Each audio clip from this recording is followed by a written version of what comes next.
nations lived together in harmony. Then, everything changed when the Fire Nation attacked.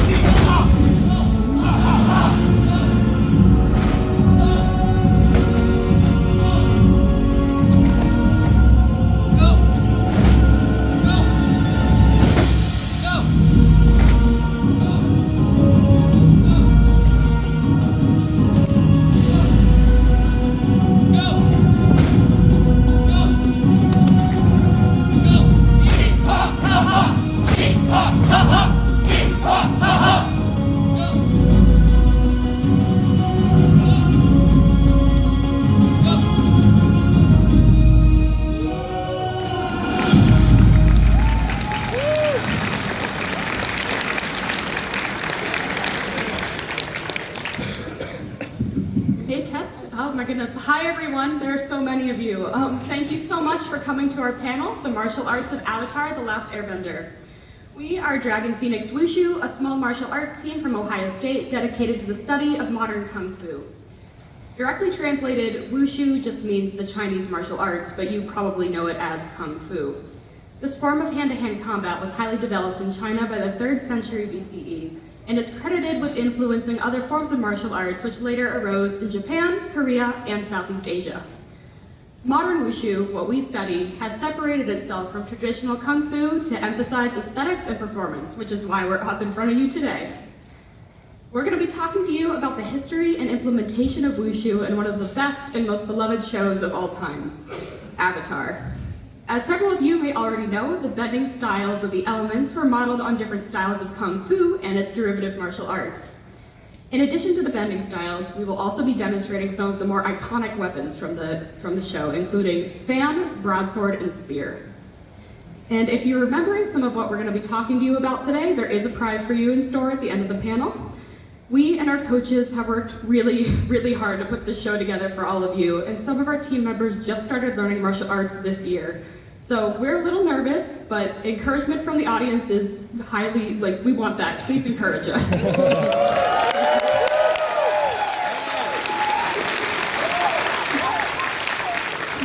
We also ask for your patience and understanding. And if you're interested in learning Wushu, or if you just want to talk about martial arts in general after the panel, please come find us. We'll be up here in front of the stage. And without further ado, let's talk about Avatar.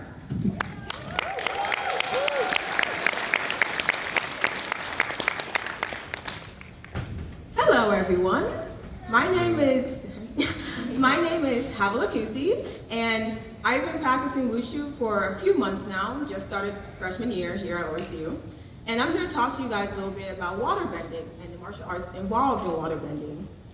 When people think of martial arts, they think of explosive, fiery movements meant to completely annihilate the enemy, but not all martial arts are like that. Some martial arts, like Yang Tai Chi, are super chill. It emphasizes control of one's breathing and energy, and revolves around throwing an opponent off balance as opposed to causing them bodily harm. Partners spar using push hands, which is a technique that involves connecting at the forearms and battling for control, literally pushing each other around. Tai Chi is derived from Qigong and martial arts techniques dating back thousands of years. The oldest form of Tai Chi is Chen style, developed in 1670 and later modified by Yang to be less physically challenging. Due to its ease, it is a common form of physical therapy for the elderly. Its healing properties are directly demonstrated by Katara, who has the ability to heal using waterbending, such as healing burns or scars. The most popular form of Tai Chi is Yang. This form beat out Chen, the oldest style, and 3 later styles that came after it. These are Hao, Wu, and Sun. The principles of Tai Chi are based on the philosophy of Taoism, which requires a natural balance and spiritual harmony within oneself. It is represented as Yin and Yang, which are cosmic forces that operate on opposite sides yet work together in the universe.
And I've been doing Wushu for just a few months now, and I'm going to introduce earthbending to you. Earthbending is a mixture of tiger, crane, and mantis animal styles. Most earthbenders, such as the Dai Li, King Bumi, and the Boulder, practice the tiger and mantis styles in what is known as Hung Gar Kung Fu. Hung Gar emphasizes deep, low stances, such as the horse or Ma Bu stance, strong kicks, and forceful palm strikes. The practitioner of Hung Gar is confident in their strength, rooted to the ground, and unafraid to announce their presence. Unlike the internal style of Tai Chi, Hung Gar is an external style, featuring powerful displays of energy. Shifu Kisu elaborates, Hung Gar is a southern tradition of Chinese Kung Fu. The practitioner generates power by strong steeping, low stances, and strong transitioning from left to right. Earthbenders using the Hung Gar technique must exhibit the strength of the tiger and the precise motion of the crane.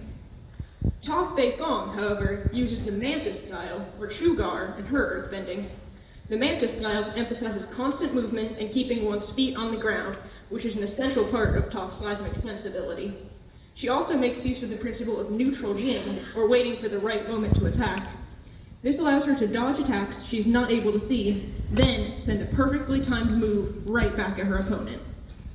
Whether using the Hung Gar or Chu Gar style, earthbenders stay rooted near the ground and rely on their lower body strength for powerful jumps, punches, and kicks.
My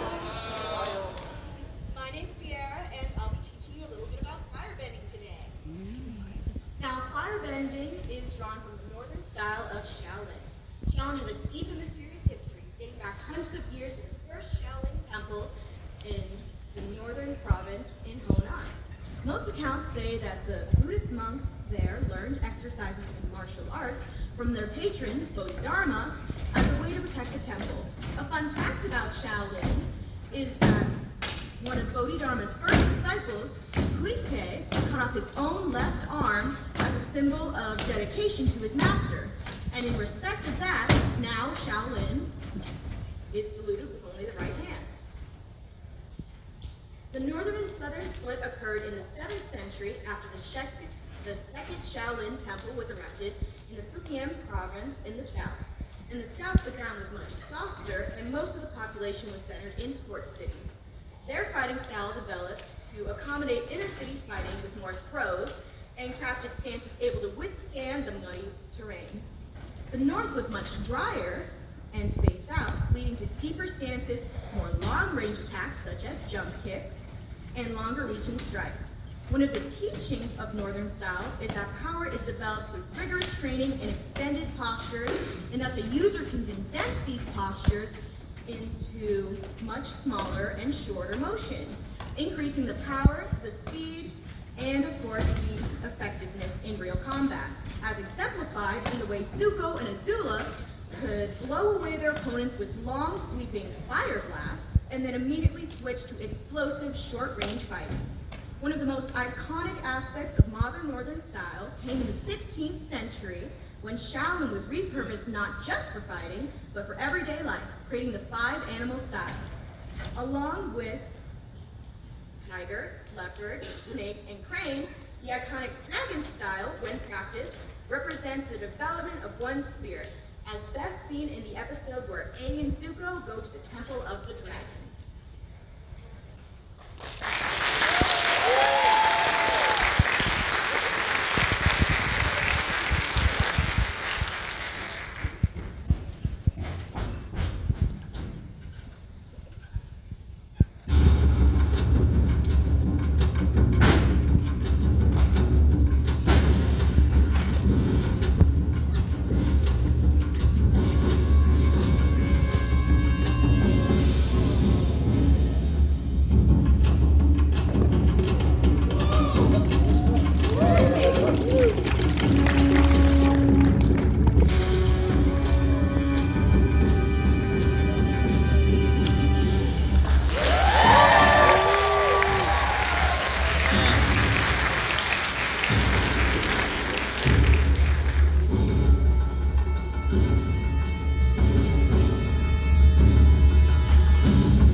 style used in airbending is known as BaGua, and is believed to have originated from the teachings of Taoist and Buddhist monks provided to Donghua Chen during the 19th century. BaGua relies primarily on twists and turns to disorient and disarm one's opponent using swift and smooth movements. With these circular motions, a fighter can focus on attacking from roundabout angles and bypass or defend against up to 8 opponents under the notion that multiple opponents cannot attack at the same time without hitting each other. It was also believed that the twists and turns used within BaGua could amplify or change the fighter's energy, known as Qi, by controlling it, and could then be applied to the fighter's advantage by drawing in this energy from the surrounding atmosphere. Avatar's iconic airbender, Aang, utilizes BaGua in his airbending techniques to fight without need for brute strength, such as his fight against Zuko and his troops on the battleship near the beginning of the show, when he dodged and shifted around his opponents so that he could not be directly attacked. And now our performers will demonstrate.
So far.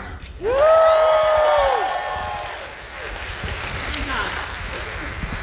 now that we've covered our elemental bases, it's time to showcase some weapons. We'll start with Fan, the chosen weapon of the Kyoshi warriors.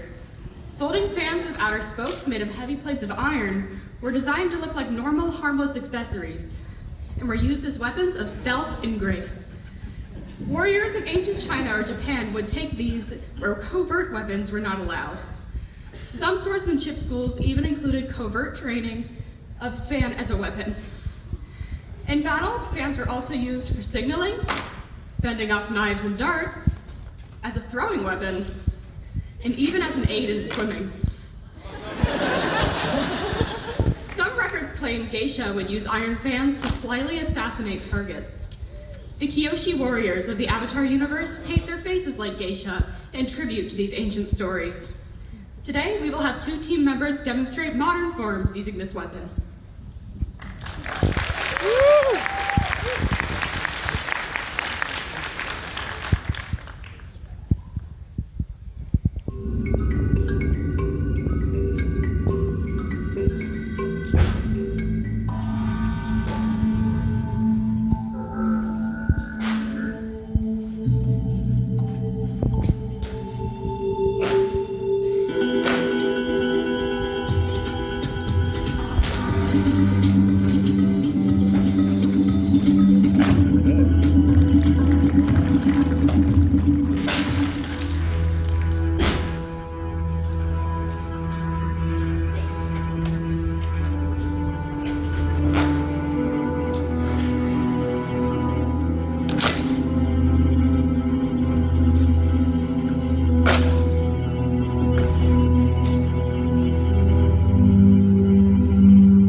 General Kenobi. Hi, I'm Mitch. This is my third year of Wushu, and today I'm going to be talking to you guys about broadswords. The broadsword, or Dao, has been in China for thousands of years. It's one of the 4 traditional weapons of the Chinese Kung Fu. Sorry. It is known as the general of all weapons. While there have been a lot of forms and styles of Dao over the centuries, from the Ming period onward, most Dao have shared many of the same characteristics and features. Nowadays, most Dao are single-edged curved blades made for chopping and slashing. The pommel is often pierced to allow for the attachment of lanyards or tassels. Nowadays, we tend to use scarves because they're a little easier for performances. The guard is often disc-shaped and cupped for 2 purposes. 1, to prevent rainwater from getting into the sheath, and 2, to prevent blood from dripping down the blade onto the user's hand, because that would make it impossible to hold. The Dao first appeared during the Shang Dynasty, and by the Han Dynasty have risen to be the de facto weapon of mounted soldiers. Combining the forward momentum of their horses and the forward weight within the Dao, these soldiers were able to deliver much more powerful slashes than they would normally be able to on foot. At the time, the straight sword was the de facto weapon of the military, but there's a little caveat here.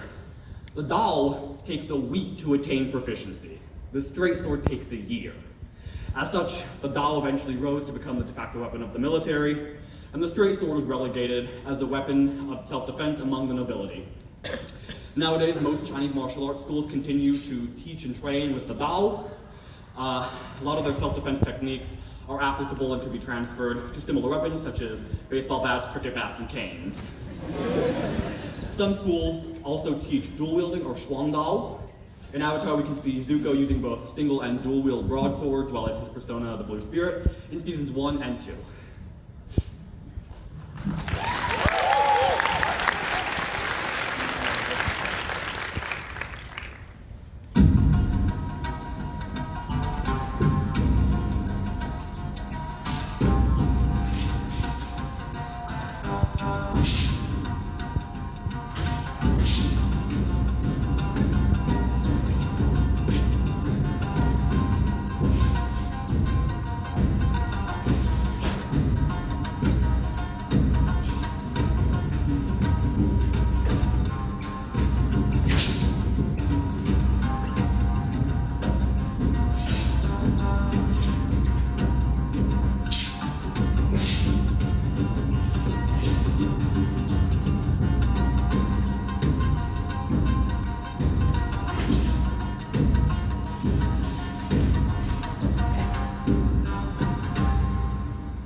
Hello everyone, my name is Thomas.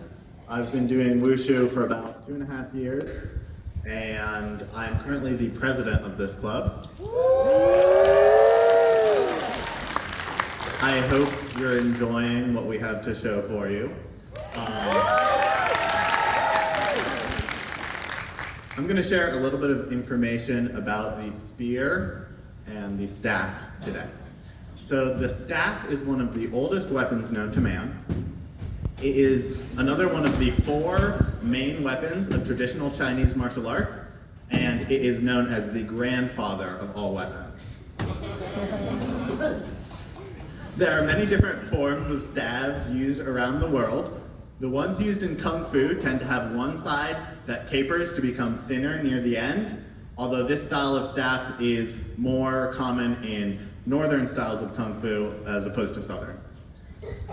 In the show Avatar, Aang uses a modified version of a staff as a tool both for flying and fighting, where he reinforces his swings with strong gusts of his airbending wind. The spear is a similarly old weapon due to its ease of construction. It is another one of the 4 main weapons of traditional Chinese martial arts, and this one is known as the king of all weapons. Most spears have a leaf-shaped blade at the end with a horsehair tassel directly underneath. The tassel serves to distract opponents as well as to make the spear difficult to grab at the end. The tassel also prevents blood from running down the shaft of the weapon. Legend has it that a warrior will start with a white tassel, which will only turn red once the user has killed enough people. Thus, someone with a red tassel is far more dangerous than one with a white one.